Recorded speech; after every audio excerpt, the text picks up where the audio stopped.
মুখ্যমন্ত্রীর নির্দেশে অবৈধভাবে উচ্ছেদ দাবি তুলে এবার ধর্মতলায় তুমুল বিক্ষোভ। অবৈধভাবে উচ্ছেদ করা হচ্ছে আদিবাসীদের। দেশ জুড়ে আদিবাসীদের উচ্ছেদ করার জন্য অবৈধ উপায় অবলম্বন করছে সরকার। এরই প্রতিবাদে আজ একাধিক আদিবাসী সংগঠনের তরফ থেকে ধর্মতলায় দীর্ঘক্ষণ দেখানো হলো বিক্ষোভ।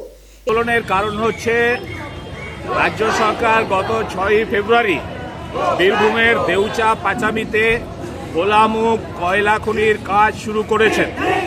এখানে অসংখ্য আদিবাসী, তপশিলি, অন্যান্য গরিব অংশের মানুষকে উচ্ছেদ করে দিয়ে যথেচ্ছভাবে বৃক্ষছেদন করে দিয়ে ওখানে কার স্বার্থে কয়লা খনি করতে যাচ্ছে রাজ্য সরকার, তার বিরুদ্ধে আজকের এই প্রতিবাদ মিছিল। এছাড়াও এদিনের বিক্ষোভ মিছিলে ছিল আরো এক গুচ্ছ দাবি দাবা।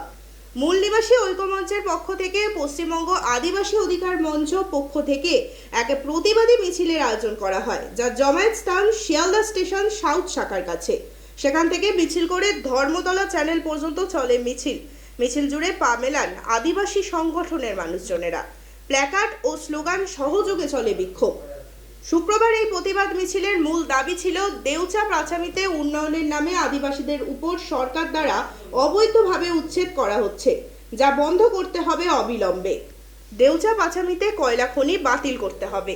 এছাড়াও জল জমির জঙ্গল বাঁচাতে হবে। মূলত পরিবেশ বাঁচানোর দাবি রেখে স্লোগান উঠতে থাকে এদিন।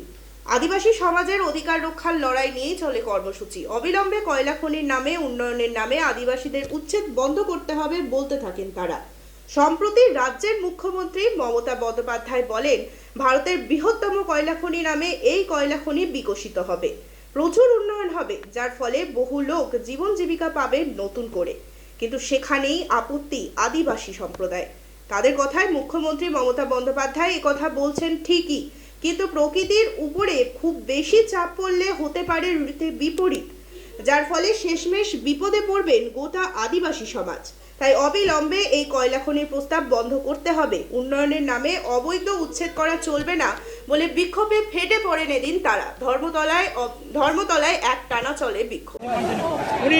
আসলে আপনারা জানেন যে ভারতবর্ষ স্বাধীন হওয়ার পর থেকে যে উন্নয়নের নাম করে আদিবাসীদের যে জায়গা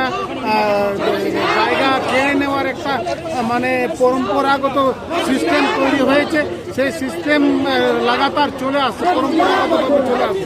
এবং এই উন্নয়নের নামে যে ধ্বংসযজ্ঞ যে চলছে, তাতে আদিবাসীরা যতগুলো উন্নয়নের নামে কয়লা জায়গা নেওয়া হয়েছে, আদিবাসীর 60% জায়গা আদিবাসীদের কাছে। সুতরাং আদিবাসী ওই 60% আদিবাসীরা, ওই মানুষ কিন্তু আজ